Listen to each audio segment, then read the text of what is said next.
ओम नमः शिवाय। हर हर महादेव। आज कार्तिक माह के शुक्ल पक्ष की सप्तमी तिथि और बुधवार है। सुबह 9:23 से अष्टमी तिथि लागू हो जाएगी और अष्टमी तिथि का समापन 30 अक्टूबर गुरुवार को सुबह 10:06 पर हो जाएगा। तो कार्तिक माह के शुक्ल पक्ष में आने वाली अष्टमी तिथि को गोपाष्टमी का पर्व मनाया जाता है। यह भगवान श्री कृष्ण और गौओं को समर्पित होता है। तो तिथियों के आगे पीछे होने की वजह से अब की बार यह पर्व भी 2 दिन मनाया जाने वाला है। उदय तिथि के अनुसार 30 अक्टूबर गुरुवार को मनाया जाएगा और कई जगहों पर 29 अक्टूबर बुधवार यानी कि आज इस पावन पर्व को मनाया जाएगा। इसके अंदर गौ माता की पूजा करनी होती है। कहते हैं कि गौ माता की पूजा करके उसका आशीर्वाद लेने से हमारे घर में धन धान्य का वास होता है, मन की सारी इच्छाएं पूर्ण होती है। तो अब शुभारंभ करते हैं आज की कथा का। इससे पहले कार्तिक स्नान करने वाले सारे विष्णु भक्तों से मेरा निवेदन है कि इस चैनल को सब्सक्राइब जरूर करें। श्री हरि का आशीर्वाद आप पर हमेशा बना रहे। बोलो गणेश जी महाराज की जय हो। एक समय की बात है, एक व्यक्ति की नई नई शादी हुई थी। उसकी पत्नी मायके गई हुई थी। तो वह बुधवार के दिन अपनी पत्नी को लेने के लिए ससुराल जा रहा था। तो उसकी माँ ने उसे मना किया कि बेटा कि बुधवार के दिन बहू को विदा करवा के नहीं लाते। पर उसने अपनी माँ की एक नहीं सुनी, अपने ससुराल चला गया। वहाँ जाकर अपनी सास ससुर से कहने लगा कि मुझे तो आज ही जाना है। तो उसके सास ससुर ने कहा कि बेटा आज बुधवार का दिन है, आज के दिन यात्रा नहीं करते। तो वह व्यक्ति किसी प्रकार से नहीं माना। वह तो हठधर्मी था, अपने मन की करता था। तो उसने कहा कि मुझे तो आज ही जाना है, मैं किसी की बात नहीं सुनने वाला। तो उसके ससुराल वालों ने उसे कुछ नहीं कहा और अपनी बेटी को चुपचाप उसके साथ विदा कर दिया। वह बुधवार के दिन ही अपनी पत्नी को विदा करवा के चल पड़ा। पहले बैलगाड़ी होती थी, तो जैसे ही गांव से निकले गाड़ी का टायर पंचर हो गया। तो उन्होंने गाड़ी को वहीं छोड़ा और पैदल चल पड़ी। चलते चलते रास्ते में उसकी पत्नी को प्यास लग गई। तो वह अपने पति से कहने लगी कि स्वामी मुझे प्यास लगी है। तो वह व्यक्ति अपनी पत्नी को एक पेड़ के नीचे बैठा कर कहा कि तुम यहाँ पर बैठी रहो और मैं कहीं से पानी तलाश कर लाता हूँ। तो यह कहकर वो व्यक्ति पानी लेने के लिए चला गया। जैसे ही वह व्यक्ति पानी लेकर अपनी पत्नी के पास आया तो उसे देखकर बहुत ही आश्चर्य हुआ कि ठीक उसकी सूरत वाला एक आदमी उसी वेशभूषा में उसकी पत्नी के पास बैठा है और उसे पानी पिला रहा है। तो वह जल्दी से उसके पास आया और गुस्से में कहने लगा कि तू कौन है जो मेरी पत्नी के पास बैठा है। तो वह दूसरा व्यक्ति कहने लगा कि ये मेरी पत्नी है, मैं इसे अभी अभी ससुराल से विदा करवा के ला रहा हूँ और मैं अपने गांव जा रहा हूँ। तो इस तरह बोलते बोलते वे दोनों व्यक्ति जोर जोर से लड़ने लगे। तो वहाँ आते जाते राहगीर इकट्ठे हो गए और स्त्री से पूछने लगे कि तुम ही बता दो कि तुम्हारा असली पति कौन सा है। तो पत्नी तो खुद हैरान थी, क्योंकि वो दोनों एक जैसे थे। अब वो किसे अपना कहे और किसे पराया कहे। तो वह चुपचाप बैठी रही। तो लोगों ने उन्हें समझा बुझाकर बैठा दिया और कहा कि ठंडे दिमाग से सोच लो कि किसकी पत्नी है। अब जो उस औरत का असली पति था वह तो बहुत ही परेशान था। सोचने लगा कि मेरे पास ऐसा क्या है जिससे यह साबित हो जाए कि यह मेरी पत्नी है। तो वह परेशान होकर कहने लगा कि हे परमेश्वर, आपकी यह क्या लीला है कि मैं सच्चा होकर भी झूठा बनकर बैठा हूँ। तभी आकाशवाणी हुई कि अरे मूर्ख, आज बुधवार है और आज के दिन तुझे यात्रा नहीं करनी चाहिए थी, पर तूने किसी की बात नहीं मानी। यह सारी लीला बुद्ध भगवान की है। तो उस व्यक्ति ने बुद्ध देव से प्रार्थना की और अपनी गलती के लिए क्षमा मांगी। तब बुद्ध देव जी अंतर्ध्यान हो गए और वह अपनी पत्नी को लेकर घर आ गया। घर आते ही उसने अपने माँ बाप से क्षमा मांगी और फिर दोनों पति पत्नी नियम पूर्वक बुधवार के व्रत करने लगे। कहते हैं कि जो भी व्यक्ति इस कथा को सुनता है या सुनाता है, उसे बुधवार के दिन यात्रा करने से कोई दोष नहीं लगता है। जब भी कभी आपको कोई अनिवार्य यात्रा करनी हो तो उस दिन इस कथा को सुनकर यात्रा करनी चाहिए। इससे हमारी यात्रा और काम दोनों ही सफल हो जाते हैं। बोलो बुद्ध देवता की जय हो। अब अपने सुनते हैं कार्तिक स्नान की कथा। कृष्ण कन्हैया की जय हो। किसी गांव में एक बुढ़िया रहती थी। वह हर साल कार्तिक का महीना आने पर कार्तिक स्नान करती और कार्तिक के पूरे महीने व्रत रखा करती थी। तो उसके व्रत खोलने के समय भगवान श्री कृष्ण वहाँ पर आते और एक खिचड़ी का कटोरा रखकर चले जाते। तो बुढ़िया अपने व्रत का पारण उसी खिचड़ी से करती थी। इसी तरह कर्म चलता रहा। बुढ़िया के पड़ोस में एक औरत रहती थी। वह रोजाना यह देखती थी। उसे बुढ़िया से ईर्ष्या होने लगी कि इसके कोई भी नहीं है, फिर भी इसे खाने के लिए खिचड़ी मिल जाती है। मुझे कुछ ना कुछ तो करना पड़ेगा जिससे इसे कार्तिक का व्रत बीच में ही छूट जाए। तो एक दिन बुढ़िया स्नान करने के लिए गंगा गई थी। पीछे से श्री कृष्ण भगवान उसके लिए खिचड़ी का कटोरा रख गए।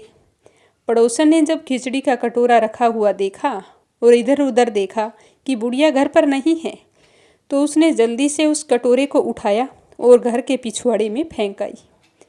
अब थोड़ी देर बाद में बुढ़िया कार्तिक स्नान करके घर आई तो उसने खिचड़ी का कटोरा ढूंढा तो उसे नहीं मिला। तो वह निराश होकर कहने लगी कि कहाँ गई मेरी खिचड़ी और कहाँ गया मेरा खिचड़ी का कटोरा। पर उसे खिचड़ी का कटोरा नहीं मिला। दूसरी ओर पड़ोसन ने जहाँ खिचड़ी गिराई थी वहाँ पर एक पौधा उगाया। जैसे ही वह पौधा बड़ा हुआ तो उसमें 2 फूल खिल गए। एक बार राजा वहाँ से गुजर रहा था तो उसकी नज़र उन दोनों फूलों पर पड़ी। तो वह बुढ़िया माई के पास आया और कहने लगा कि माँ जी, मैं ये फूल ले जाऊँ? तो बुढ़िया ने कहा कि हाँ बेटा, क्यों नहीं, ले जाओ। तो बुढ़िया की आज्ञा पाकर राजा उन फूलों को तोड़कर अपने घर ले गए और घर ले जाकर वह फूल रानी को दे दिए। रानी उन फूलों को सूंघने लगी तो बड़ी ही अच्छी खुशबू आ रही थी। तो भगवान की कृपा से थोड़े ही समय बाद रानी गर्भवती हो गई। 10 महीने बीतने पर रानी ने 2 बहुत ही सुंदर पुत्रों को जन्म दिया। तो 2 पुत्रों को पाकर राजा रानी की खुशी का कोई ठिकाना नहीं रहा। समय के साथ दोनों बड़े होने लगे, लेकिन वो दोनों किसी से बोलते नहीं थे। तो राजा रानी को बड़ी चिंता होती थी। ऐसा करते करते वो खूब बड़े हो गए। फिर शिकार खेलने के लिए जाने लगे। जब वो दोनों शिकार खेलने के लिए जाते तो रास्ते में वही बुढ़िया उन्हें मिलती। वो अभी तक यही कहती थी कि कहाँ गई मेरी खिचड़ी और कहाँ गया मेरा कटोरा। तो बुढ़िया की बात सुनकर वो दोनों कहते कि माँ जी, हम हैं तेरी खिचड़ी और हम ही हैं तेरा कटोरा। एक दिन हर बार की तरह वो दोनों शिकार पर जा रहे थे। पीछे पीछे राजा आ रहे थे।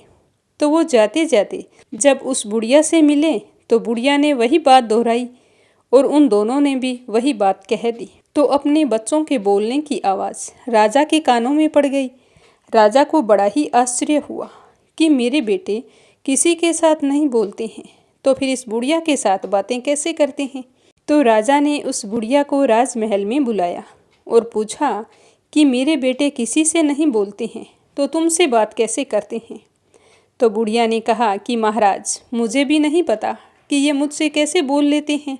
मैं तो खुद परेशान हूँ। मैं तो कार्तिक का व्रत करती थी और भगवान श्री कृष्ण मुझे खिचड़ी का कटोरा भरकर दे जाते थे। एक दिन मैं गंगा स्नान करने गई थी, वापिस आई तो मुझे खिचड़ी नहीं मिली। तो मैं कहने लगी कि कहाँ गई मेरी खिचड़ी और कहाँ गया मेरा कटोरा। इस तरह ढूंढते ढूंढते मुझे सालों बीत गई। उसके बाद कभी भी भगवान श्री कृष्ण खिचड़ी का कटोरा लेकर नहीं आए। मैं एक दिन इसी तरह बोलते हुए जा रही थी तो इन दोनों राजकुमारों ने मुझसे कहा कि हम ही हैं तुम्हारी खिचड़ी और हम ही हैं तुम्हारे कटोरे। तो मुझे भी समझ नहीं आया कि ये इस तरह से क्यों बोलते हैं, पर ये रोज़ाना यही बात दोहराते हैं। तो राजा ने अपने बच्चों को बुलाकर पूछा कि तुम बताओ कि सही बात क्या है। तुम हमारे सामने नहीं बोलते हो और इस बुढ़िया को देखते ही बोलने लग जाते हो। तो वो राजकुमार कहने लगे कि जब यह बुढ़िया माई कार्तिक स्नान करती थी तो भगवान श्री कृष्ण इनके लिए खिचड़ी का भरा हुआ कटोरा रखकर जाते थे उसी से ये व्रत का पारण करती थी। तो यह देखकर इनकी पड़ोसन इनसे बहुत ही ईर्ष्या करती थी। एक दिन बुढ़िया माई जब गंगा स्नान करने गई हुई थी तो पीछे से उस पड़ोसन ने खिचड़ी के कटोरे को उठाकर बुढ़िया के घर के पीछे फेंक दिया। तो उसी खिचड़ी से एक पौधा उगा और उसके ऊपर 2 सुंदर फूल लगे और वही फूल राजा महल में लाकर रानी को दे दिए। तो रानी ने उन फूलों को सूंघा तो हम दोनों का जन्म हुआ, तो हमें तो भगवान ने तुम्हारे लिए ही भेजा है। तो यह सारी बात सुनकर राजा बहुत ही खुश हुआ और बूढ़ी अम्मा के चरण स्पर्श करके कहने लगा कि अम्मा, कार्तिक स्नान तो आपने किया है, पर उसका कुछ पुण्य फल तो मुझे भी मिला है। आपकी वजह से हमें संतान की प्राप्ति हुई है। आज से आप मेरी माँ हो और यहीं पर राजमाता बनकर रहोगी। तो यह सुनकर वह बुढ़िया बहुत ही खुश हुई और राजा और दोनों बेटों को आशीर्वाद देने लगी। उसके बाद वह बुढ़िया महल में राजमाता बनकर रहने लगी। इस तरह कार्तिक स्नान करने का फल बुढ़िया माई को मिला। हे कार्तिक महाराज, जैसे आपने बुढ़िया की बात सुनी और उसका भला किया, उसी तरह जो भी कार्तिक स्नान करके आपकी इस कथा को सुने उसकी मनोकामना पूर्ण करना। कार्तिक स्नान की दूसरी कथा। एक समय की बात है, किसी नगर में एक बूढ़ा आदमी रहता था। उसके 7 बहुएं थी। एक बार जब कार्तिक का महीना आया तो उसने अपनी बहुओं से कहा कि बेटा, मैं कार्तिक स्नान करना चाहता हूँ, क्या तुम इसके नियम निभाने में मेरा साथ दोगी? तो 7 बहुओं में से 6 बहुओं ने मना कर दिया, लेकिन बड़ी बहू ने कहा कि पिताजी, मैं आपके सारे नियमों में साथ दूंगी। तो यह सुनकर उसका ससुर बहुत ही खुश हुआ। अब दूसरे ही दिन से सुबह जल्दी उठता, नदी पर स्नान करके घर आता तो उसकी बड़ी बहू उनके कपड़ों को धोकर आंगन में सुखा देती, फिर अपने ससुर के लिए पूजा पाठ के सामान की व्यवस्था करती। तो यह देखकर उसका ससुर बहुत ही खुश होता और कहता कि ऐसी बहू भगवान सबको दे। जब उसकी बहू अपने ससुर के कपड़ों को आंगन में सुखाया करती थी तो उससे पानी की बूंदें गिरती वो हीरे मोती में बदल जाती थी। तो इस तरह बड़ी बहू तो धनवान हो गई। अब कपड़ों से हीरे मोती गिरते देखकर बाकी 6 बहुओं से रहा नहीं गया। एक दिन वो आई और अपनी जेठानी से कहने लगी कि तुमने तो कई दिन हो गए कार्तिक स्नान का नियम निभाते हुए, अब ससुर जी को हम लेकर जाती हैं। बचे हुए दिन ये हमारे यहाँ रह लेंगे, हम इनके नियम का अच्छे से पालन करेंगी। तो उसकी जेठानी ने कहा कि हाँ हाँ, क्यों नहीं, अगर पिताजी की इच्छा हो तो आप ले जा सकती हैं। तो वो सारी की सारी जाकर अपने ससुर से कहने लगी कि पिताजी, अब तुम हमारे साथ चलो और हमारे घर पर रहकर बचे हुए कार्तिक स्नान का पूजा पाठ आप वहीं पर कर लेना, हम आपके सारे नियमों को निभा देंगे। तो उसका ससुर सोचने लगा कि आज अचानक से मेरी 6 बहुओं को क्या हो गया है। फिर भी ना चाहते हुए उसने अपनी बड़ी बहू से कहा कि बेटा, मैं कुछ दिन के लिए तुम्हारी देवरानियों के यहाँ जाता हूँ, मुझे तो पूजा पाठ करनी है, कहीं पर भी कर लो। तो वो बोली, ठीक है पिताजी, जब तुम्हारा मन हो तो वापस लौट आना, तुम्हारे बिना यह घर सुना सुना लगेगा। तो उसका ससुर अपनी छोटी बहुओं के साथ उनके घर चला गया और दूसरे दिन सुबह हुई तो गंगा नदी पर स्नान करने चला गया। जब लौट कर आया तो अपनी बहुओं से कहा कि बेटा, मेरे कपड़े धोकर सुखा दो। तो उसकी बहुओं ने नाक मुंह सिकोड़ते हुए सीधे पानी में भिगोकर कपड़े तार पर डाल दिए। तो जैसे ही उन कपड़ों से पानी टपकने लगा तो सारे घर में कीचड़ ही कीचड़ हो गया। तो यह देखकर उन बहुओं को बड़ा ही गुस्सा आया और कहने लगी कि हमारे घर तो आप पाप का स्नान कर रहे हैं, इसीलिए तुम यहाँ से अभी के अभी चले जाओ और जेठानी जी के घर जाकर स्नान करो, हमारे घर में पापियों के लिए कोई जगह नहीं है। तो बहुओं की बात सुनकर वह मन ही मन सोचने लगा कि मुझे तो कल ही पता था कि ज़रूर कोई स्वार्थ है, अगर मेरी सेवा करनी होती तो उसी दिन बोल देती, चलो कोई बात नहीं। यह सोचकर अपनी बड़ी बहू के यहाँ आया तो बहू देखकर बहुत ही खुश हुई और अपने ससुर के कपड़े धोकर सुखा दिए। जैसे ही सुखाए तो फिर से हीरे मोती गिरने लगे। अब तो कार्तिक का महीना समाप्त होने वाला था। तो उसका ससुर चिंता में पड़ गया और सोचने लगा कि बड़ी बहू ने तो मेरे पूरे महीने नियम धर्म का पालन किया है, मुझे कुछ ब्राह्मणों को भोजन करवाना था, अब इसे कैसे कहूँ यह बेचारी घर का काम करके खेत भी तो जाती है और मेरी भी सेवा पानी करती है। तो इस तरह चिंतित बैठे देखकर उसकी बड़ी बहू ने कहा कि पिताजी क्या बात है, आज आप इतने उदास दिखाई दे रहे हैं। तो उसके ससुर ने कहा कि बेटा क्या बताऊं, कार्तिक का महीना समाप्त होने वाला है और मैं सोच रहा था कि कुछ ब्राह्मणों को भोजन करवाऊं, पर तुम अकेली इतना सारा काम कैसे करोगी। तो उसने कहा कोई बात नहीं पिताजी, आप मुझे बता दो क्या कुछ करना है, मैं सब कुछ तैयार कर दूंगी। तो यह सुनकर उसका ससुर बहुत ही खुश हुआ और ब्राह्मणों को न्योता देकर छोटी बहुओं के घर कहने गया कि सारी की सारी भोजन करने आ जाना। अगर समय है अपनी जेठानी का भी काम में हाथ बटा देना। तो बहुएं कहने लगी कि काम में हाथ बटाना तो दूर है, जब तक वो घर में रहेगी हम तो खाने पर नहीं आएंगे। तो उसका ससुर एक बार फिर से चिंता में पड़ गया और सोचने लगा कि ऐसा कैसे होगा, वो अकेली सारा सामान तैयार करेगी और मैं उससे कहूँगा कि तुम घर छोड़कर चली जाओ। तो वह तो घर आकर चिंतित होकर बैठ गया। तो बड़ी बहू ने देखकर कहा कि पिताजी अब क्या बात है, अब क्या चिंता है आपको, मुझे बताओ। तो उसके ससुर ने कहा कि बेटा तुम्हारी देवरानियों ने कहा है कि जब तक तुम घर पर रहोगी तो वो भोजन नहीं करेंगी। तो वो कहने लगी कि कोई बात नहीं पिताजी, मैं खाना बनाकर रख जाऊंगी, हम पहले ब्राह्मणों को भोजन करवा देंगे, उसके बाद मैं खेत चली जाऊंगी, फिर तुम उन्हें बुला लेना। तो कार्तिक पूर्णिमा के दिन जैसा बहू ने कहा था वैसा ही किया। सारा भोजन बनाकर तैयार किया, ब्राह्मणों को भोजन करवाकर सारा भोजन ढककर खेत चली गई। तो पीछे से ससुर जी ने अपनी बहुओं को कहा कि चलो अब तुम्हारी जेठानी खेत चली गई है, तुम आओ भोजन कर लो। तो सारी बहुओं ने आकर भोजन किया और बचे हुए भोजन में कंकड़ पत्थर डाल दिए और मन ही मन खुश होती हुई चली गई कि अब देखते हैं जेठानी जी क्या खाएगी। सारा दिन की खटती ससुर की लाडली, अब देखते हैं कि क्या खाएगी। इसी तरह प्रसन्न होते हुए वो अपने घर चली गई और उधर खेत में बैठकर बड़ी बहू कहने लगी कि राम जी की चिड़िया राम जी का खेत, चुगलो चिड़िया भर भर पेट। मेरे ससुर ने घर में जगह दी और मैंने खेत में चिड़िया को बाजरा डालकर वह घर आ गई। घर आई तो बूढ़ा आदमी फिर उदास बैठा था।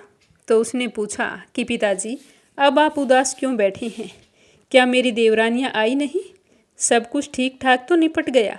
तो वो कहने लगा कि बेटा सारा ठीक ठाक ही निपट गया, लेकिन तेरी देवरानियाँ भोजन करके बचे हुए खाने में कंकड़ पत्थर डाल गई। तो बहू कहने लगी कि कोई बात नहीं पिताजी, मैं अपने लिए 4 रोटी बना लूँगी। तो इस तरह कहकर बहू घर के अंदर गई। अंदर जाकर जैसे ही भोजन को देखा तो खाने में कंकड़ पत्थर की जगह हीरे मोती पड़े थे। सारे घर में खूब धन ही धन हो गया, छोटे से घर की जगह महल बन गया और सारा घर धन दौलत से भर गया, अन्न के भंडार भर गए।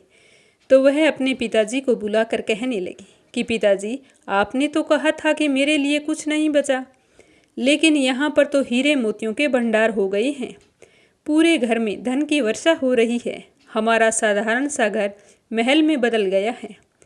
तो उसका ससुर सारी चीज़ों को देखकर कहने लगा कि बेटी तुमने सच्चे मन से मेरे कार्तिक स्नान के नियम को निभाया है, लेकिन तेरी देवरानियों ने तो इसे पापी मन से निभाया था, इसीलिए कार्तिक देवता तुमसे प्रसन्न हो गए हैं और तुम्हें यह फल दिया है।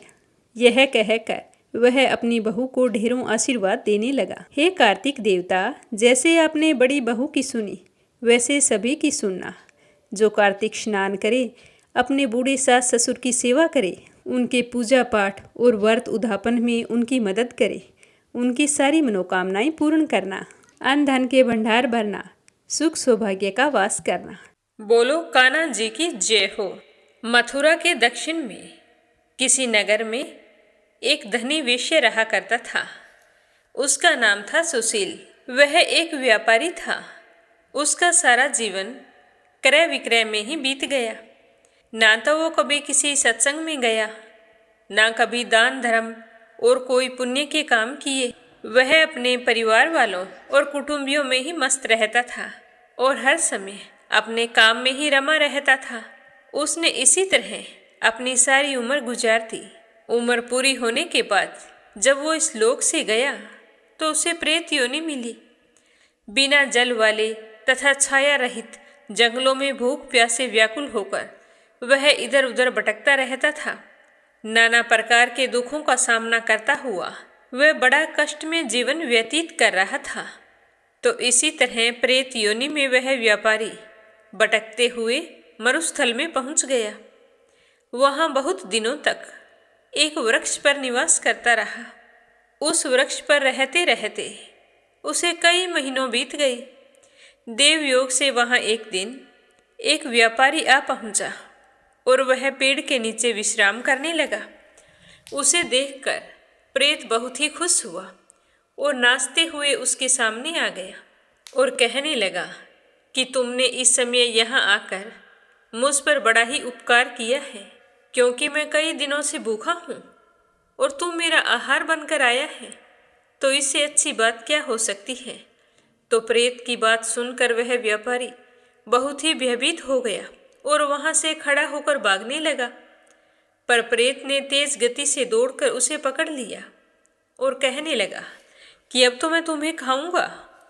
तो उस प्रेत की बात सुनकर व्यापारी कहने लगा कि हे राक्षस, मैं अपने परिवार के भरण पोषण के विचार से इस घोर वन में आया हूँ। मेरे घर में बूढ़े माता पिता हैं, एक पतिव्रता पत्नी है। यदि तुम मुझे खा लोगे तो सोचो उनका भरण पोषण कौन करेगा। उन सब की मृत्यु हो जाएगी और तुम फिर पाप के भागी बनोगे। तो व्यापारी की बात सुनकर प्रेत कहने लगा कि हे महामते, तुम कहाँ से आए हो, मुझे सब कुछ सही सही बताओ। तो वह व्यापारी कहने लगा कि हे प्रेत, मैं तो गिरिराज गोवर्धन और महानदी यमुना इन दोनों के बीच मथुरापुरी में रहता हूँ। मैंने पहले जो कुछ संपत्ति इकट्ठी की थी वो सारी की सारी चोर चुरा कर ले गए और मैं एकदम से गरीब हो गया। अब थोड़ा सा धन लेकर व्यापार के लिए इस मरुस्थल की ओर आया हूँ। ऐसी स्थिति में अब तुम ही सोचो कि तुम क्या करने वाले हो। तुम्हारे मन में आई वो तुम करो, क्योंकि मैं तुम्हारे चंगुल से भागकर जा तो सकता नहीं। तो उस व्यापारी के ऐसा कहते ही प्रेत को अपने पूर्व जन्म की याद आ गई कि मैं भी एक व्यापारी था। कभी भी मैंने दान धर्म का कार्य नहीं किया, ना ही कभी सत्संग कीर्तन में गया, और उसी की वजह से आज मैं दर दर की ठोकरें खा रहा हूँ। और अब मैं अगर इसकी हत्या कर दी तो इसके माँ बाप और इसकी पत्नी की बद्दुआ मुझे लग जाएगी। नहीं नहीं, मैं इसे मार नहीं सकता। इस तरह सोचता हुआ वह व्यापारी से कहने लगा कि मुझे तो तुम पर दया आ रही है, मैं तुम्हें खाना नहीं चाहता। यदि तुम मेरे एक वचन का पालन करो तो मैं तुम्हें सकुशल छोड़ सकता हूँ। तुम मेरा एक कार्य सिद्ध करने के लिए यहाँ से लौटकर मथुरा जाओ। वहाँ जाकर तुम चातु सामुद्रिक नामक कूप पर जाकर पूरे विधि विधान से स्नान करना और मेरे नाम का उच्चारण करना। मेरा नाम सुशील है। मैं भी पिछले जन्म में एक व्यापारी था। मैंने कभी भी दान पुण्य नहीं किया और ना ही कभी भगवान का नाम लिया। अतः तुम वहाँ जाकर मेरे नाम से स्नान करो और अपने घर के धन से विधि पूर्वक पिंड दान करो।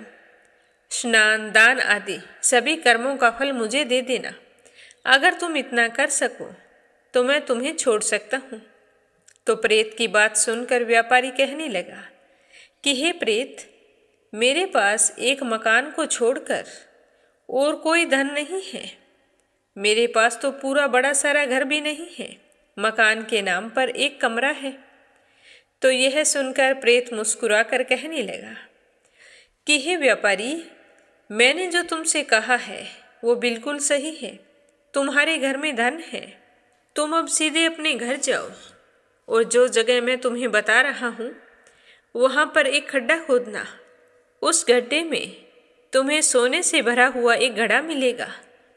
और लो, मैं तुम्हें मथुरा का मार्ग भी बतला देता हूँ, तुम्हारा जाना आसान हो जाएगा। तो प्रेत की बात सुनकर वह व्यापारी बहुत ही हैरान हुआ और हाथ जोड़कर कहने लगा कि हे प्रेत, तुम तो प्रेत की योनि में हो, फिर तुम्हें ऐसा दिव्य ज्ञान कैसे प्राप्त है? तो वह कहने लगा कि मैं भी पहले के जन्म में मथुरा का निवासी था, जहाँ साक्षात भगवान श्री कृष्ण विराजते हैं। एक दिन प्रातःकाल उन भगवान के मंदिर पर ब्राह्मण, क्षत्रिय, वैश्य और शूद्र जनों का समाज जुटा हुआ था। वहाँ एक श्रेष्ठ कथावाचक बैठे थे जो पुराणों की पवित्र कथा कह रहे थे। मेरा एक मित्र भी वहाँ प्रतिदिन जाया करता था, तो मैं भी एक दिन अपने मित्र के कहने पर वहाँ चला गया। अत्यंत आदर के साथ समाज ने बार बार मुझे संतुष्ट करने का प्रयत्न किया। वहीं पे मैंने सुना था कि वहाँ एक पवित्र कूप है जो सारे पापों को धो डालता है। इस कूप में चारों नदियाँ आकर मिलती हैं। इस कूप के महात्म्य को सुनने से महान फल मिलता है। उस समय सभी श्रेष्ठ पुरुषों ने कथावाचक को धन दिया, किंतु मैं वहाँ चुपचाप बैठा रहा। तब मित्र ने मुझे पुनः कहा कि हे प्रियवर, अपनी शक्ति के अनुसार कुछ न कुछ दान अवश्य दो। अगर हम कथा सुनकर कुछ भी नहीं देते हैं तो हमें उसका पुण्य फल प्राप्त नहीं होता है। तो मैंने अपने मित्र के कहने पर उस कथावाचक को 8 रति सोने की एक मुद्रा दे दी। मैंने अपने जीवन में वही पुण्य किया था, उसके अलावा मैंने कोई पुण्य नहीं किया। और फिर थोड़े ही समय बाद मेरी मृत्यु हो गई, तो यमराज ने मेरे पूर्व कर्मों का लेखा जोखा करके मुझे यह दुखद प्रेत योनि दे दी। मैं पूर्व जन्म में कभी तीर्थ स्नान, दान, हवन अथवा पितरों के लिए तर्पण नहीं किए थे। इसी कारण मुझे प्रेत बनना पड़ा। तो प्रेत की बात सुनकर व्यापारी कहने लगा कि हे प्रेत, तुम इस वृक्ष की जड़ में रहकर कैसे प्राण धारण करते हो? तो प्रेत कहने लगा कि मैं तुम्हें पहले ही बता चुका हूँ कि मैंने जिस कथावाचक को सोने की मुद्रा दी थी, उसी के प्रभाव से मैं इस वृक्ष पर रहकर तृप्त रहता हूँ। उसे भी मैंने दूसरे की प्रेरणा से ही दी थी। इसका परिणाम है कि प्रेत योनि में भी मेरा दिव्य ज्ञान बना है। तो प्रेत की बात सुनकर वह व्यापारी कहने लगा कि जैसा तुमने कहा है, मैं ठीक वैसा ही करने की पूरी कोशिश करूँगा।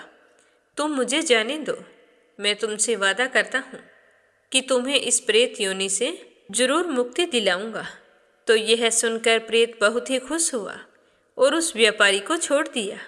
और फिर वह व्यापारी पहले अपने घर गया जहाँ प्रेत ने धन दबा हुआ बताया था। तो उस धन को निकालकर फिर वह मथुरापुरी गया। फिर जैसा प्रेत ने कहा था सब कुछ वैसा ही किया और फिर उसका पुण्य फल प्रेत को दे दिया, जिससे वह प्रेत मुक्त होकर स्वर्ग लोक को चला गया। कहते हैं कि मथुरापुरी के उस कूप में पिंड दान करने से परम गति प्राप्त होती है। मथुरा के किसी स्थान पर, चाहे वह देवालय हो, गली या चौरावा हो, कहीं पर भी व्यक्ति की मृत्यु हो जाती है तो वह उसी क्षण पाप मुक्त हो जाता है। इसमें कोई संदेह नहीं है। दूसरी जगह के किए हुए पाप तीर्थों में जाने पर नष्ट होते हैं। जो पाप उन तीर्थ स्थलों में किए जाते हैं वे तो वज्र लेप हो जाते हैं। पर यह मथुरापुरी की विशेषता है कि भूल से भी वहाँ पाप हो गया है तो भी वो वही नष्ट हो जाता है, क्योंकि यह पुरी परम पुण्यमयी है और इसमें पाप के लिए कोई जगह नहीं है। यदि कोई पुरुष 1000 वर्षों तक एक पैर पर खड़ा होकर तपस्या करता है, दूसरा व्यक्ति मथुरा में निवास करता है, तो मथुरा में निवास करने वाले व्यक्ति का पुण्य अधिक होता है। मथुरा में जो क्रोध रहित मानव देवताओं की पूजा तथा तीर्थों में स्नान करते हैं वे दैव योनियों में जाते हैं। दूसरी जगह 1000 महाभाग ब्राह्मणों की पूजा करने से जो फल मिलता है वही फल मथुरा में एक ब्राह्मण की पूजा करने से प्राप्त हो जाता है। क्योंकि देवताओं का सिद्ध समाज मथुरा में आकर सामान्य प्राणी के रूप में स्थित है। देवताओं, सिद्धों और भूतों का जो समुदाय है वे सभी यहाँ 4 भुजा वाले विष्णु स्वरूप मथुरावासी प्राणियों का दर्शन करने आते हैं। अतः जो मनुष्य मथुरा में निवास करते हैं वे साक्षात विष्णु जी के स्वरूप होते हैं। बोलो कृष्ण कन्हैया की जय हो। अब अपने सुनेंगे नवग्रह की कहानी। इसे भी कार्तिक मास में अवश्य सुनना चाहिए। किसी गांव में एक बुढ़िया रहती थी। उसके एक बेटा और एक बेटी, 2 बच्चे थे। जैसे ही वो दोनों बड़े हुए तो बुढ़िया ने उनकी शादी कर दी। बेटी विदा होकर ससुराल चली गई और घर पर एक सुंदर सी बहू आ गई। तो इस तरह कई महीने बीत गए। एक दिन बुढ़िया का बेटा कहने लगा कि माँ, मैं बहन से मिलने जा रहा हूँ। तो यह सुनकर उसकी माँ बहुत ही खुश हुई और कहने लगी कि अपनी बहन से जाकर बोलना कि 2-4 दिन के लिए तेरे साथ आ जाए। मैं उसे बहुत ही याद करती हूँ और इसी बहाने अपनी भाभी के साथ भी रह लेगी। तो उसके बेटे ने कहा कि ठीक है माँ, मैं बहन को ले आऊँगा। यह कहकर वो घर से चल पड़ा। चलते चलते रास्ते में जंगल पड़ता था। तो जंगल के रास्ते में एक काला सांप बैठा था। जैसे ही बुढ़िया के बेटे को उसने देखा तो वह डसने के लिए तैयार हो गया। तो सांप पर नजर पड़ते ही बुढ़िया के बेटे ने हाथ जोड़कर कहा कि हे सर्प देवता, तुम मुझे क्यों डसना चाहते हो? तो सर्प ने कहा कि तुझे नवग्रह की दशा लगी है, तो इसीलिए मैं तुझे डसूंगा तो जरूर। तो बुढ़िया का बेटा कहने लगा कि सर्प देवता, मैं मेरी माँ का इकलौता बेटा हूँ और मेरी बहन का इकलौता भाई हूँ। मेरे घर पर मेरी नवी नवेली दुल्हन है। अगर मुझे कुछ हो गया तो वो सारे किसके सहारे जिएंगे और मेरी माँ पर दुखों का पहाड़ टूट पड़ेगा। वो तो बेचारी रो रो कर मर जाएगी। तो सर्प ने कहा कि मैं क्या करूँ? तुझे दशा लगी है, मुझे तो आदेश है, तो आदेश का पालन तो करना ही पड़ेगा। तो बुढ़िया माई का बेटा कहने लगा कि मेरी बहन मेरा इंतजार कर रही है, मैं एक बार उससे मिल आऊं। जब मैं वापिस आऊं तो तुम मुझे डस लेना। तो उसकी बात सुनकर सर्प देवता कहने लगे कि मुझे क्या पता तू रास्ते से आएगा या दूसरे रास्ते से घर चला जाएगा। तो बुढ़िया का बेटा कहने लगा कि अगर तुम्हें मुझ पर विश्वास नहीं है तो तुम मेरे थैले में बैठ जाओ। यह कहकर उसने अपना थैला सांप के आगे रख दिया। तो सांप उसके अंदर बैठ गया। तो उसने उसके ऊपर फूल और पत्ते रख दिए और थैला लेकर वहाँ से चल पड़ा। जैसे ही वह अपनी बहन के घर पहुंचा तो उसकी बहन उस समय नवग्रह की कहानी सुन रही थी। तो अपने भाई को देखते ही उसकी बहन बहुत ही खुश हुई और कहने लगी कि भाई तू मेरे पास बैठ जा, मैं कहानी कह रही हूँ वो तू सुन ले, फिर दोनों भाई बहन बातें करेंगे। तो बहन ने कहानी कहनी शुरू की। जीव की, जानवर की, हाथी की, घोड़े की, भाई बहन की, घर के धनी की, लड़की के जमाई की, देवरानी जेठानी की, सास ससुर की, संग सहेलियों की, सबके नवग्रह शांत हो जाओ। ग्रह चले 8 पग, बंदा चले 4 पग, सांप बिच्छू भंवरे सब आग में जल जाएं। कहानी कहकर बहन खड़ी हो गई और अपने भाई के हाल चाल पूछे और कहा कि भाई तू इस थैले में क्या लेकर आया है? तो उसका भाई बोला कि थैले में तो मैं कुछ नहीं लाया। इतने में उसकी बहन ने थैला उठाकर खोल लिया। खोल कर देखा तो उसके अंदर जो फूल और पत्ते रखे थे उनके तो केले, सेब और संतरे बन गए और जो सांप रखा था वह हार बन गया। तो उसने केले और संतरे बच्चों को दे दिए और हार खुद पहन लिया।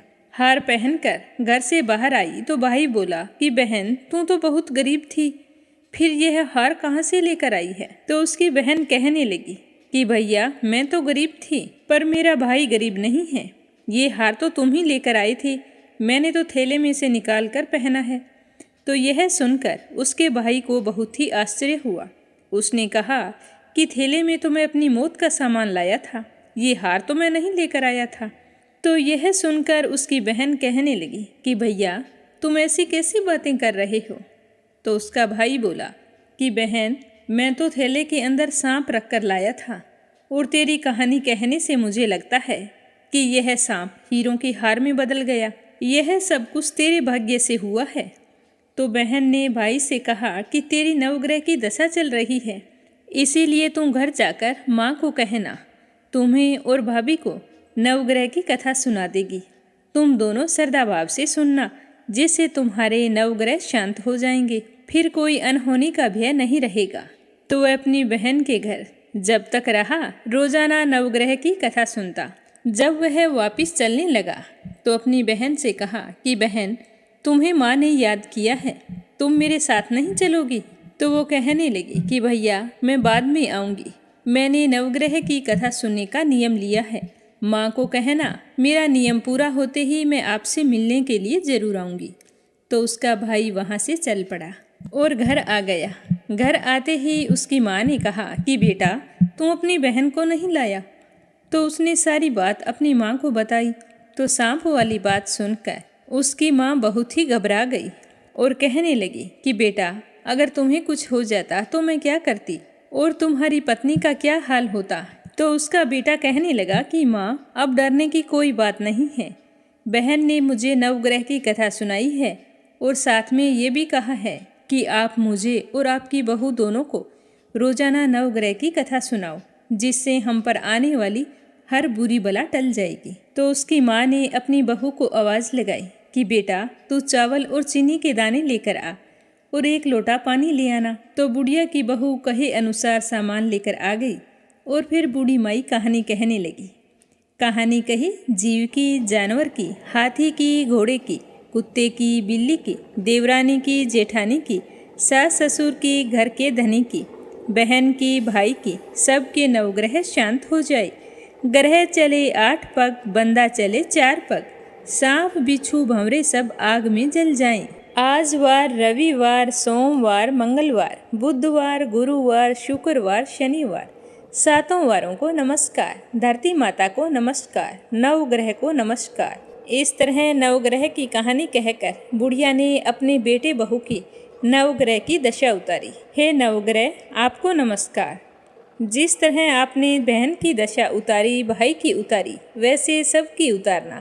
जो भी आपकी इस कथा को सुने, सुनाए या फिर हुंकारे भरे, उसके नवग्रह हमेशा शांत रहे। बोलो नवग्रह की जय हो। अब अपने सुनते हैं कार्तिक मास महात्म्य का अगला अध्याय। भगवान श्री कृष्ण ने कहा कि हे प्रिय, यमराज की आज्ञा शिरोधार्य करते हुए प्रेतपति धनेश्वर को नरक के समीप ले जाया गया और उसे दिखाते हुए कहने लगा कि हे धनेश्वर, महान भय देने वाले इस नरक की ओर दृष्टि डालो।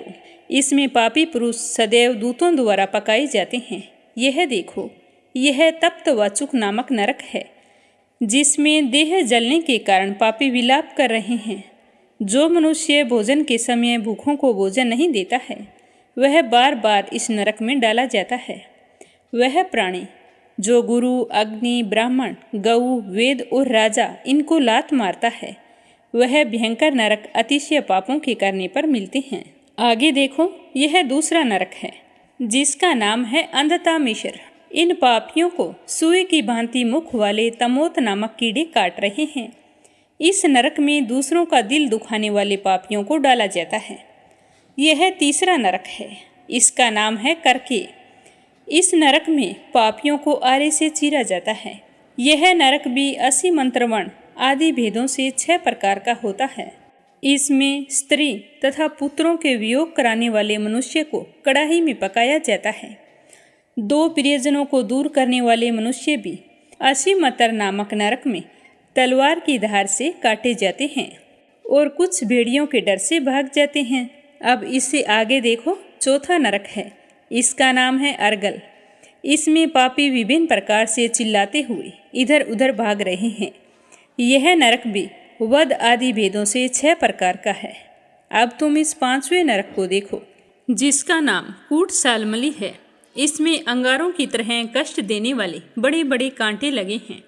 यह नरक भी यातना आदि भेदों से 6 प्रकार का है।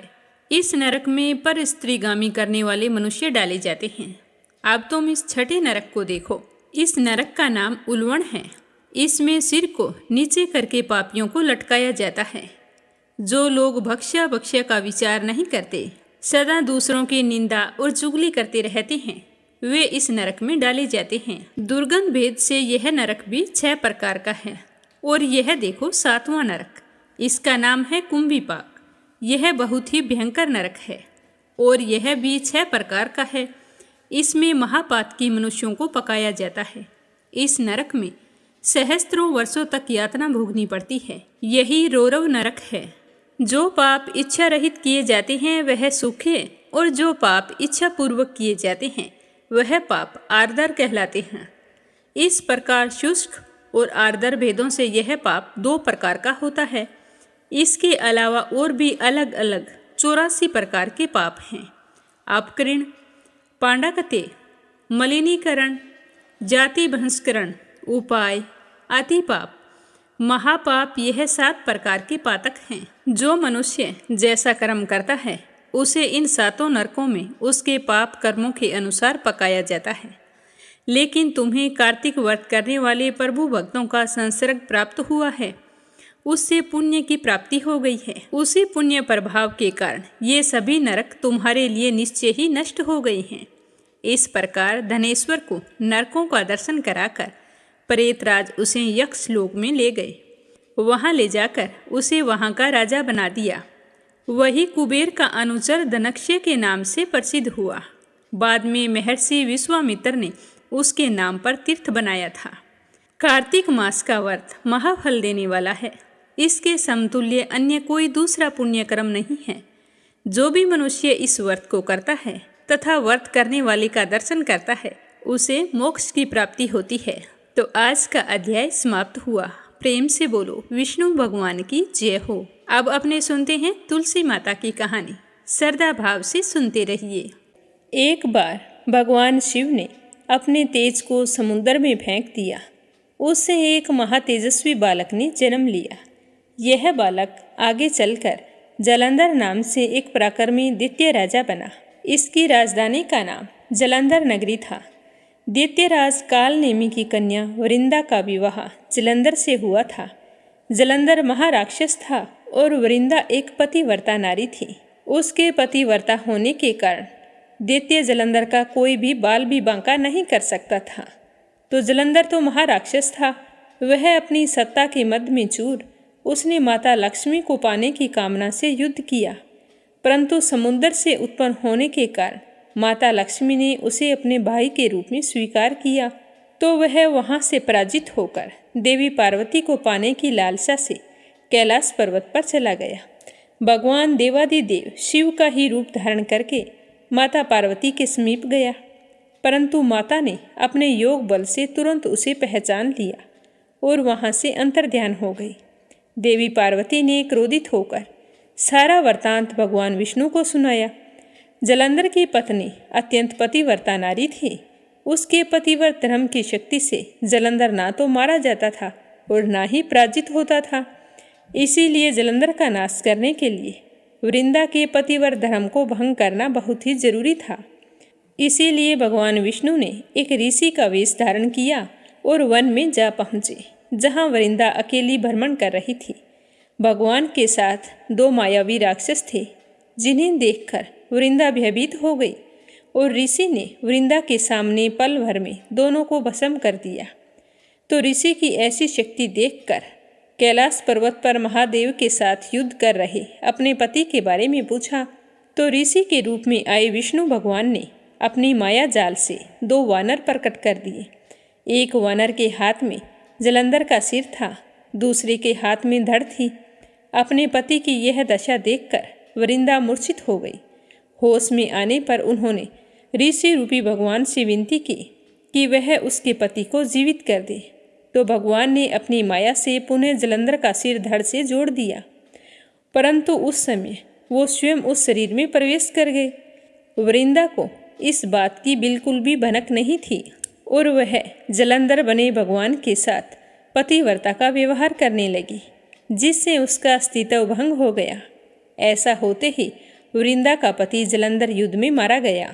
और जब इस सच्चाई का पता वृंदा को चला तो उसने क्रोधित होकर भगवान विष्णु को शिला होने का श्राप दे दिया तथा स्वयं सती हो गई। जहाँ वृंदा भस्म हुई थी वहाँ तुलसी का पौधा उग आया।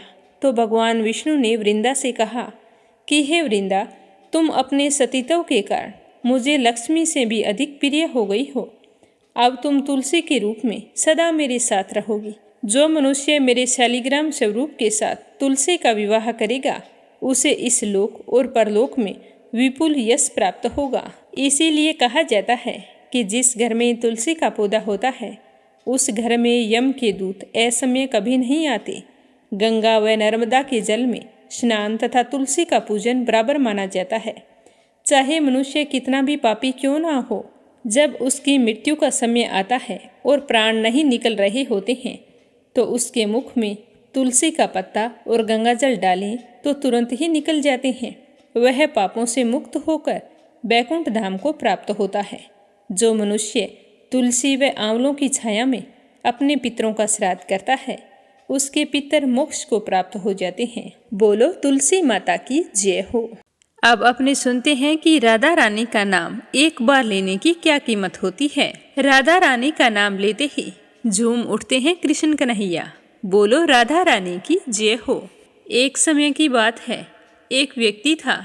वह एक दिन संत जी के पास गया और कहने लगा कि संत जी, मेरे एक बेटा है, वो ना तो पूजा पाठ करता है ना ही भगवान का नाम लेता है। आप ऐसा कोई उपाय कीजिए कि उसका मन भगवान में लग जाए। भगवान के प्रति थोड़ी बहुत श्रद्धा तो सभी में होनी चाहिए। तो उसकी बात सुनकर संत जी ने कहा कि बेटा, तुम ठीक कह रहे हो। हर मनुष्य का मन भक्ति में जरूर होना चाहिए। तुम ऐसा करना, कल तुम्हारे बेटे को मेरे पास लेकर आना। तो दूसरे दिन वो व्यक्ति अपने बेटे को लेकर संत जी के पास आया। तो संत जी उसके बेटे से कहने लगे कि बेटा, राधे राधे बोल। तो बेटा कहने लगा, क्यों, मैं क्यों बोलूं? तो संत जी ने फिर कहा कि बेटा, राधे राधे बोल। भक्ति के बारे में उसका मार्गदर्शन किया और फिर कहा कि बेटा बोल राधे राधे। तो वह अचानक से कहने लगा कि मैं क्यों बोलूं राधे राधे। तो उसके इस तरह बोलते ही संत जी ने कहा कि बेटा, जब तुम मृत्यु को प्राप्त हो जाओगे और यमराज के पास जाओगे तो यमराज तुमसे पूछेंगे कि कभी भगवान का नाम लिया है, कोई अच्छा काम किया है?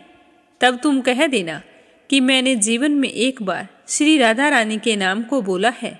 अब तुम घर जा सकते हो। तो वो बाप बेटे घर आ गए। समय बीतता गया। उसके पिताजी की मृत्यु हो गई और वह भी अपनी सारी उम्र गुजार कर एक दिन मृत्यु को प्राप्त हो गया। मरकर जब यमराज के पास पहुंचा तो यमराज ने पूछा कि क्या कभी कोई अच्छा काम किया है? तो उसने कहा, हाँ महाराज, मैंने अपने जीवन में एक बार श्री राधा रानी के नाम को बोला है। आप उसकी महिमा बताइए। तो यमराज सोचने लगे कि एक बार नाम की महिमा क्या होगी, यह तो मुझे भी पता नहीं। यमराज कहने लगे कि चलो इंद्र के पास चलते हैं। तो व्यक्ति कहने लगा कि मैं ऐसे तो नहीं जाऊंगा, पहले पालकी मंगवाओ, उसी में बैठकर जाऊंगा। तो यमराज सोचने लगे कि ये बड़ी मुसीबत है। फिर भी पालकी मंगवाई, उसे बैठाया और 4 कहार लग गई पालकी उठाने के लिए। तो वो कहने लगा कि यमराज जी, सबसे आगे वाले कहार को हटाकर उसकी जगह आप लग जाइए। तो यमराज जी ने उसके कहे अनुसार वैसा ही किया। फिर सब मिलकर इंद्र के पास पहुँचे और कहने लगे कि इंद्रदेव, बताओ श्री राधा रानी के नाम लेने की महिमा क्या है? तो उनकी बात सुनकर इंद्र कहने लगे कि महिमा तो बहुत है, पर मुझे ये मालूम नहीं है कि एक बार नाम लेने की क्या कीमत है। चलो पितामह ब्रह्मा जी के पास चलते हैं, वही बताएंगे कि राधा रानी का नाम एक बार लेने की कीमत क्या होती है। तो वो व्यक्ति कहने लगा कि इंद्र जी, दूसरे कहार को हटाकर उसकी जगह आप लग जाइए, कहार का क्या काम है। तो इंद्र ने वैसा ही किया। अब एक और यमराज और दूसरी तरफ इंद्र लग गए, पहुंच गए पितामह ब्रह्मा जी के पास। तो पितामह ने सोचा कि ऐसा कौन सा प्राणी ब्रह्मलोक में आ रहा है जो स्वयं इंद्र और यमराज पालकी उठाकर ला रहे हैं। तब तक वो पितामह के पास पहुंच गए। तो वहां जाकर यमराज और इंद्रदेव ने प्रणाम करके कहा कि एक बार श्री राधा रानी का नाम लेने की कीमत क्या होती है। तो पितामह ब्रह्मा जी कहने लगे कि महिमा तो बहुत है, पर एक बार नाम लेने की क्या महिमा है ये तो मुझे भी नहीं पता। हाँ, भगवान शिव जी जरूर बता सकते हैं, चलो उनके पास चलते हैं। तो व्यक्ति पालकी में बैठा बैठा कहने लगा कि पितामह, तीसरे कहार को हटा दीजिए और आप उसकी जगह लग जाइए, क्योंकि कहार की साथ में क्या आवश्यकता है, हमें तो महिमा ही तो जाननी है। तो पितामह उस आदमी के कहे अनुसार एक और खुद लग गए और कहार को वहां से हटा दिया। अब पालकी के एक ओर यमराज, दूसरी तरफ इंद्र और तीसरी तरफ ब्रह्मा जी लग गए। अब सब मिलकर शिव जी के पास गए और भगवान शिव से पूछने लगे कि प्रभु, श्री राधा रानी के नाम की महिमा क्या है? केवल एक बार नाम लेने की महिमा हमें कृपया करके बताइए। तो भगवान शिव कहने लगे कि ये तो मुझे भी नहीं पता, लेकिन ये बात भगवान विष्णु को जरूर पता होगी। चलो विष्णु जी के पास चलते हैं। तो यह सुनकर वह व्यक्ति कहने लगा कि शिव जी, आप इस चौथे आदमी को भी हटा दीजिए और आप पालकी उठाने में लग जाइए। तो बोले शंकर ने उस आदमी के कहे अनुसार कहार को उठाकर उसकी जगह खुद लग गई।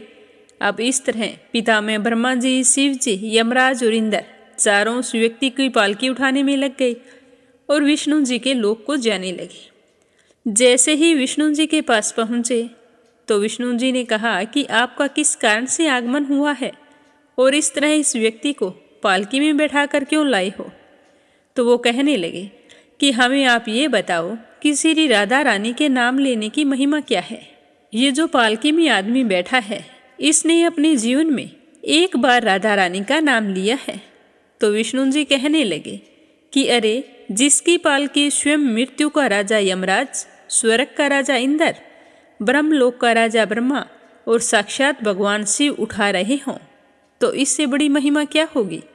जब सिर्फ एक बार राधा रानी का नाम लेने के कारण आपने इसको पालकी में उठा लिया, तो अब ये तो मेरी गोद में बैठने का अधिकारी हो गया है। भगवान श्री कृष्ण ने स्वयं कहा है कि जो केवल रा बोलता है तो मैं सारे काम छोड़कर खड़ा हो जाता हूँ, और जैसे ही कोई धा शब्द का उच्चारण करता है तो मैं उसकी ओर दौड़ लगाकर उसे अपनी गोद में भर लेता हूँ। इसीलिए हर मनुष्य को, इसीलिए जब भी हम श्री कृष्ण भगवान की पूजा करें तो राधा रानी का नाम जरूर जपना चाहिए। प्रेम से कहिए, राधा रानी की जय हो। अब आपने सुनते हैं लपसी और तपसी की कहानी। बोलो लपसी तपसी की जय हो। बहुत पुराने समय की बात है। एक गांव में एक ब्राह्मण परिवार रहा करता था। उसमें पति पत्नी के अलावा उनके 2 बच्चे थे। एक बेटा था, एक बेटी थी। ब्राह्मण दंपति बहुत ही सरल स्वभाव के थे। समय मिलने पर प्रभु का स्मरण किया करते थे। उनकी बेटी बहुत ही संस्कारी और सुशील थी, लेकिन उनका बेटा आवारा किस्म का था। वह कोई काम धाम नहीं करता और ना ही कभी अपने माँ बाप का कहना मानता था। समय के साथ दोनों बहन भाई बड़े हो गए। बहन की शादी कर दी गई, पर भाई का वही हाल था। उसके माँ बाप ने उसे समझाया कि बेटा, अब हम वृद्ध हो चले हैं, तुम कोई काम किया करो, लेकिन उस पर उनकी बातों का कोई असर नहीं होता था। तो एक दिन ब्राह्मणी अपने पति से कहने लगी कि स्वामी, आप बिल्कुल काम छोड़ दीजिए। जब घर में कुछ भी नहीं होगा तो यह अपनी जिम्मेदारी समझेगा और काम पर लग जाएगा। तो ब्राह्मण ने दूसरे दिन से काम पर जाना छोड़ दिया। तो यह देखकर उनके बेटे ने कोई काम नहीं किया और चोरी करने चला गया। आते जाते राहगीरों को लूट लेता और उसी से अपने घर का गुजारा किया करता था। तो उसकी लूटने और चोरी करने की आदत से सारे गांव वाले उसे लपसी कहने लगे। तो लपसी की इस हरकत से उसके माँ बाप बहुत ही दुखी रहते थे, पर वह किसी की सुनने के लिए तैयार नहीं था। इसी तरह समय बीतता गया। एक दिन की बात है कि लपसी एक पीपल के पेड़ पर बैठा था। तभी शिव पार्वती जा रहे थे। पार्वती माता गहनों से लदी हुई थी। तो लपसी उन्हें देखकर सोचने लगा कि सूरत के कितने गहने हैं, आज ये सारे के सारे लूट लूँगा तो मुझे कई महीनों तक चोरी नहीं करनी पड़ेगी। तो वह लूटने के इरादे से पीपल की ओट में होकर बैठ गया। जैसे ही शिव पार्वती वहाँ से जाने लगे तो लपसी एकदम से शिव पार्वती के सामने आकर कहने लगा कि जल्दी से जितने सारे गहने पहन रखे हैं उतार दो। तो पार्वती माता कहने लगी कि तुम चोरी क्यों करती हो, तुम्हें पता है चोरी करना पाप है। तो लपसी कहने लगा कि क्या करूं, घर पर मेरे माँ बाप हैं, मेरी एक भांजी है, उनके लिए दोनों समय भोजन की व्यवस्था कहाँ से करूं, मुझे कोई काम तो आता नहीं है। तो लपसी की बात सुनकर पार्वती माता कहने लगी कि तुम जो चोरी करके पाप करते हो, इस पाप का भागी कौन बनेगा? तो लप्सी कहने लगा कि मेरे घर वाले सारे बनेंगे। तो पार्वती माता कहने लगी कि कोई नहीं बनेगा, पाप के भागी केवल तुम बनोगे। तो लप्सी कहने लगा कि मैं लूट खोस कर उन्हीं के लिए लेकर जाता हूँ, तो पाप के भागी तो उन्हें बनना ही पड़ेगा। तो लप्सी की बात सुनकर पार्वती माता ने हंसकर कहा कि हम यहीं पर बैठे हैं और तुम अपने घर जाओ, अपने घर वालों से पूछो कि कोई तुम्हारे पाप का भागी बनेगा क्या। तो यह सुनकर लप्सी भागा भागा अपने घर आया और अपनी माँ के पास गया और कहने लगा कि माँ, मैं चोरी करके लाता हूँ, राह चलते राहगीरों को लूटता हूँ, तुम्हारे लिए ही तो करता हूँ। तो तुम मुझे एक बात बताओ, चोरी करने से जो पाप लगता है, तो आप मेरे पाप के भागी बनोगे? तो लप्सी की बात सुनकर उसकी माँ कहने लगी कि बेटा, मैंने तो तुमसे नहीं कहा कि तुम चोरी करके लाओ, तुम कमा कर लाओ, हमें तो 2 वक्त की रोटी चाहिए, मैं तो तुम्हारी पाप की भागी नहीं बनूंगी। तो माँ के मुंह से इस तरह की बात सुनकर लप्सी तो हैरान हो गया। फिर वह अपने पिताजी के पास गया और जाकर कहने लगा कि पिताजी, मैं जो कुछ भी लूट खोस के लाता हूँ वो आपके लिए ही तो लाता हूँ। देखो, मैंने लूट कर कितना धन इकट्ठा कर लिया है, कितने ऐशो आराम है तुम्हारे। अगर मैं चोरी नहीं करता तो क्या ये सब हमें मिलता? पिताजी, मैं तुमसे एक बात पूछता हूँ कि चोरी करने से पाप लगता है, तो उस पाप में आप मेरे भागीदार बनोगे क्या? तो लप्सी की बात सुनकर उसके पिताजी कहने लगे कि बेटा, मैंने नहीं कहा कि तुम चोरी करके लाओ, तुम कमा कर लाओ, मैं तुम्हारे पाप का भागी नहीं बनूंगा। तो माँ बाप के मुंह से इस तरह की बात सुनकर वह बहुत ही उदास हुआ और सोचने लगा कि मैं कितने महीनों से चोरी कर रहा हूँ, ना जाने मुझ पर कितना पाप चढ़ गया है, और ये तो बोल रहे हैं कि पाप के भागी हम नहीं बनेंगे, तो अब क्या होगा। तो वह बड़े ही दुखी मन से शिव पार्वती से मिलने के लिए चल पड़ा। जैसे ही घर से बाहर निकलने लगा तो उसकी छोटी सी भांजी दरवाजे पर खेल रही थी। उसे पता नहीं था कि पाप पुण्य क्या होता है, तो वो कहने लगी कि मामा, पाप की भागी मैं बनूंगी। तो उसके इस तरह कहते ही लप्सी ने उसे गोद में उठाया और चल पड़ा। शिवजी भगवान और पार्वती माता के पास जाकर कहने लगा कि घर वालों ने पाप का भागी बनने से मना कर दिया है और एक यही है जो पाप की भागी बनने को तैयार है। फिर लप्सी बड़े ही दीन स्वर में कहने लगा कि हे भगवान, मैं समझ गया हूँ कि चोरी करना पाप है। आज तक जो मैंने काम किया वो बहुत ही गलत था, लेकिन अब मैं इसका प्रायश्चित करना चाहता हूँ। अब तुम ही बताओ, मुझे मेरे पापों से मुक्ति कैसे मिलेगी? तो उसकी बात सुनकर शिव पार्वती बहुत ही खुश हुए और लप्सी को कच्चे सूत का एक छोटा सा गोला देते हुए कहा कि लप्सी, ये सूत लो और इस पीपल के चारों ओर परिक्रमा लगाओ। जब यह सूत समाप्त हो जाएगा तब तुम्हारे सारे पाप नष्ट हो जाएंगे। तो यह सुनकर लप्सी बहुत ही खुश हुआ। सोचने लगा कि छोटा सा गोला है, अभी लपेट कर घर चला जाऊंगा, उसके बाद में कभी कोई पाप नहीं करूंगा। फिर उसने अपनी बांजी को कंधे पर बैठाया और पीपल की परिक्रमा लगानी शुरू कर दी। अब भगवान का वह सूत खत्म कहाँ होने वाला था। लप्सी चक्कर लगाता गया पर वह सूत खत्म नहीं हुआ। चक्कर लगाते लगाते 1 महीने, 6 महीने, साल, पूरे 12 साल बीत गए पर वह सूत खत्म नहीं हुआ। 12 साल बाद एक बार फिर शिव पार्वती जी वहाँ से गुजर रहे थे तो पार्वती माता ने कहा कि स्वामी, चलो लप्सी को चलकर देखते हैं। तो शिवजी कहने लगे, वो चोरी करने वाला, लूटने वाला कब का चला गया होगा। तो पार्वती माता कहने लगी कि नहीं स्वामी, चलकर देखने में क्या जाता है, चलो एक बार देखते हैं। तो शिव पार्वती जी जैसे ही पीपल वृक्ष के पास आए तो देखा कि लप्सी तो अब भी चक्कर लगा रहा है। वहाँ चारों ओर गहरी खाई हो गई है और लप्सी की बड़ी बड़ी दाढ़ी, मूंछें, नाखून बढ़ गए हैं। तो यह देखकर पार्वती माता ने कहा कि देखो स्वामी, आप तो कह रहे थे कि वो कब का ही चला गया, देखो इसके मन में सच्ची भक्ति है। तो पार्वती की बात सुनकर शिवजी ने कहा कि चलो अभी देख लेता हूँ। तो यह कहकर शिवजी ने एक सोने का कड़ा लपसी के आगे फेंक दिया। तो लपसी ने झट से उसके ऊपर पैर कर लिया। फिर अचानक से उसका ध्यान शिव पार्वती जी की ओर गया तो वो हाथ जोड़कर कहने लगा कि भगवान, अब तो मेरे पाप समाप्त हो गए होंगे, आप मुझे यहाँ से जाने की आज्ञा दीजिए। आपका यह सूत अभी तक खत्म नहीं हुआ है।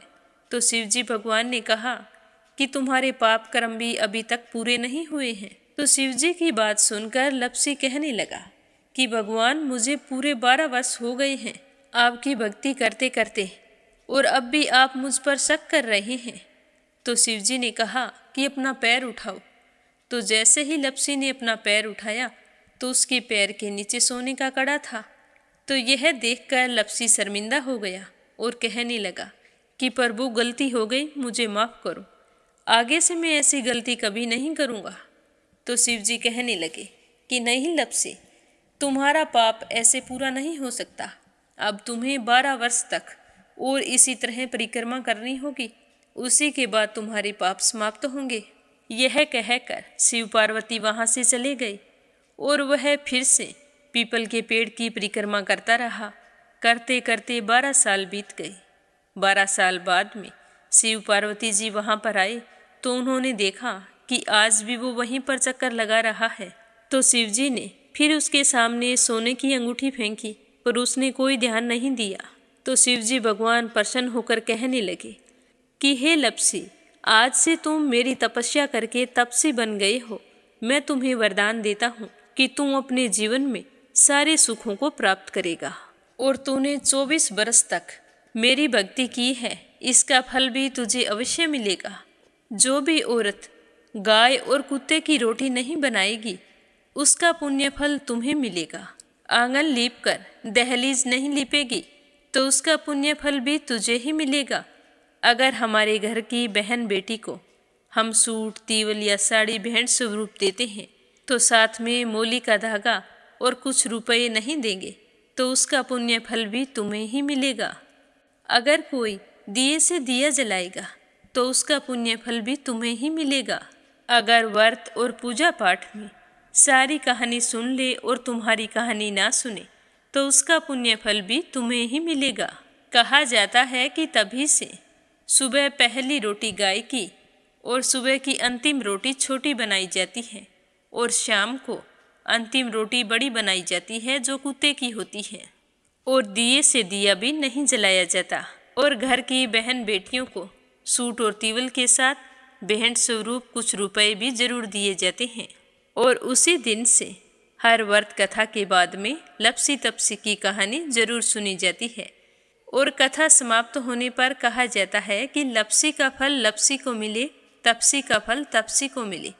हमारी पूजा पाठ का, हमारे व्रत का और हमारी कहानी का पुण्य फल हमें मिले।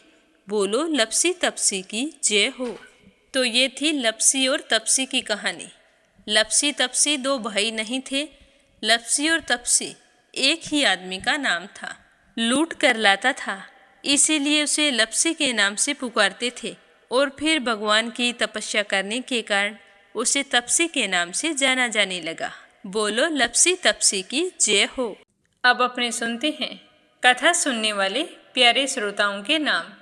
आज का पहला कमेंट संजय, सोनिया, हिताक्षी, दीपेश, मयंक, हरियाणा से। दूसरा है अपराजिता मीना श्रीवास्तव, नेपाल से। प्रिया रणवीर देसवाल, पवनी देसवाल, वरदान देसवाल, मेरठ से। परमेश्वरी रघुवीर सिंह, दिल्ली से। देवी सिंह, कार्तिक, पायल, सौम्या, उमा रघुवंशी, गजबा सौदा से। आशा शर्मा, विष्णु, ज्योति, अंशु, भीलवाड़ा से। आरती खेरावर, अगरखर से। श्रीमती यशोदा, उड़ीसा से। कमला, गुरुग्राम से। सविता यादव, निहाल यादव, प्रयागराज से। शीला सिन्हा, मीरा श्रीवास्तव, ममता श्रीवास्तव, माला छम्मा, जौनपुर से। रवि सैनी, सीमा सैनी, मलियाना से। रेखा धर्मेंद्र शर्मा, जयपुर से। नीलम जायसवाल, हैदराबाद से। राधा रोहिला दिल्ली से, संगीता अग्रवाल, कमला देवी अग्रवाल दुलिया महाराष्ट्र से, अंजना सरस्वती आर्यन उद्धव आचार्य नेपाल से, संजू सैनी सुनीता सैनी सेखाड़ा से, निर्मला सिसोदिया दिल्ली से, श्रीमती शर्मा अलीगढ़ से, केशव युग शीतल योगेश शर्मा बुलंदशहर से, अनीता रोहतक से, यमलाल पांडे, पवित्रा पांडे, गौरव पांडे, गंतव्य पांडे नेपाल से, सुनीता पवार, कृषु पवार मध्य प्रदेश से, दिल्ली बहादुर भंडारी, सरिता भंडारी, नम्रता भंडारी, सूरज भंडारी नेपाल से, मंजुला कपूर पंजाब से, श्यामवती, सुषमा, विष्णु हरियाणा से, गीता जीरापुर से, बीना, देविका, कनिका वासने अलीगढ़ से, सम्मन प्रसाद दिल्ली से, लक्ष्मी साहू उड़ीसा से, उषा शर्मा राजस्थान से, मीनू वालिया दिल्ली से, ज्योति सनी खुशावली से, सीतो देवी मुजफ्फरनगर से, ममता हाथरस, अनिल चतुर्वेदी, कल्पना चतुर्वेदी, अमित, राध्या चतुर्वेदी मध्य प्रदेश से, अनिल कुमार टिहरी करनाल से, मनोज कुमार ललितपुर से, प्रोमिला मलिक, मीनू, हर्षल, भौमिक मलिक सोनीपत से, संजीव कंसल, कविता कंसल, हितेश कंसल, आरुष कंसल, रानी कंसल मुजफ्फरनगर से, रामचंद्र मडिया राजस्थान से, लक्ष्य राजस्थान से, यश शर्मा, अर्पित पवार, मोनिका पवार, आयुषी पवार, सुनीता रानी मेरठ से, वंदना वर्मा इंदौर से, रेखा सुनारीवाल अकोला से, दीपक कुमारी शर्मा सहारनपुर से, इंदिरा तिवारी, शांति प्रसाद तिवारी, शुभांकित, दीपांकित, सुरभि, जया तिवारी, वैभवी, ऐश्वर्या तिवारी उत्तराखंड से, सुनीता सैनी रेवाड़ी से, अर्चना पांडे कौशाम्बी से, सुदेश नागपाल करनाल से, नीमा मठपाल रामनगर से, कोमल निर्मल मुंबई मीरा रोड से, चंद्रकांता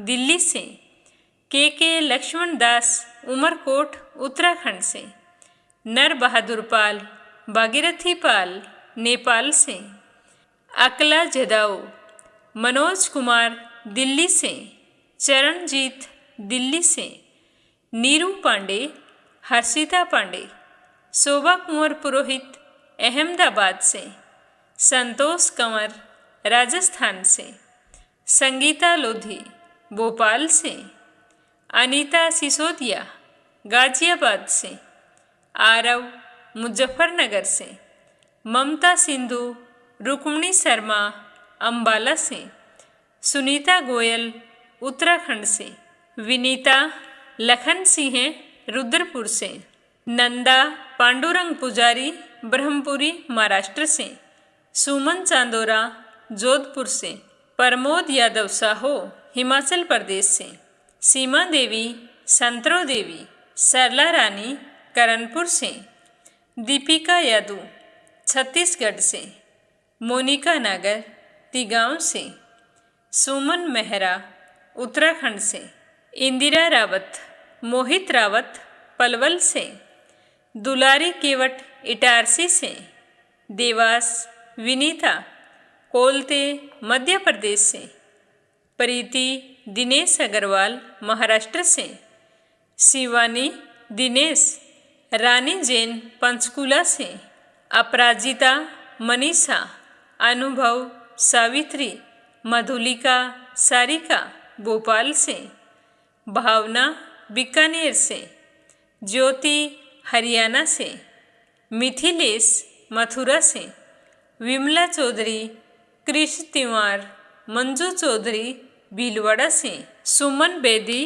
पंजाब से, महेंद्री देवी दादरी, आचार्य विनोद कुमार द्विवेदी बिल्होर से, कमलेश भल्ला जम्मू से, संगीता नागर तिगांव से, सुशीला राय मुंबई से, सोनिया दिल्ली से, संतोष मदान सहारनपुर से, एक श्रोता सोलापुर से हैं, श्रीमती कमलेश जबलपुर से, सोनम मिश्रा, सचिन मिश्रा, राधिका मिश्रा, जानवी मिश्रा, गौरी मिश्रा, सीता मिश्रा, माधवी मिश्रा बाराबंकी से, शांता भेन वाघेला गुजरात के मंडल से, मंजुला माथुर, पूनम वशिष्ठ, मीशा भोपाल से, श्रीचंद यादव गया बिहार से, कैला देवी रेणुबाला हरियाणा से,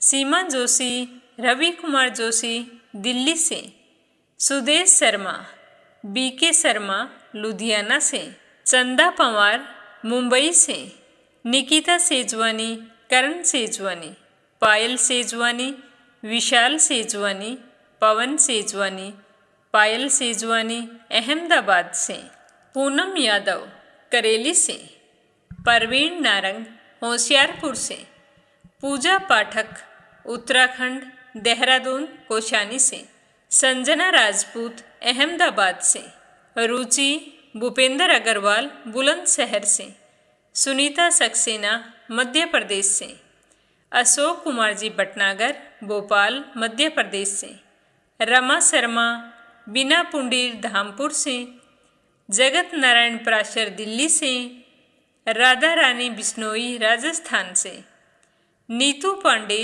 दिल्ली से, सुनीता गौड़ दिल्ली से, कमलेश लाल रुड़की से, पुष्पा चंदर बेंगलुरु से, गोपी बाई खेड़ा से, भारती देवी घोष राजेंद्र सिंह घोष, शीलता तिवारी कानपुर से, रानी सहारनपुर से। आप सभी श्रोताओं का बहुत बहुत धन्यवाद। अपना भरपूर सहयोग इसी तरह बनाए रखना और इस चैनल पर प्रस्तुत होने वाली हर कथा को ज़्यादा से ज़्यादा शेयर करने की कोशिश करना। श्री हरि के आशीर्वाद से आपकी सारी मनोकामनाएं पूर्ण हों।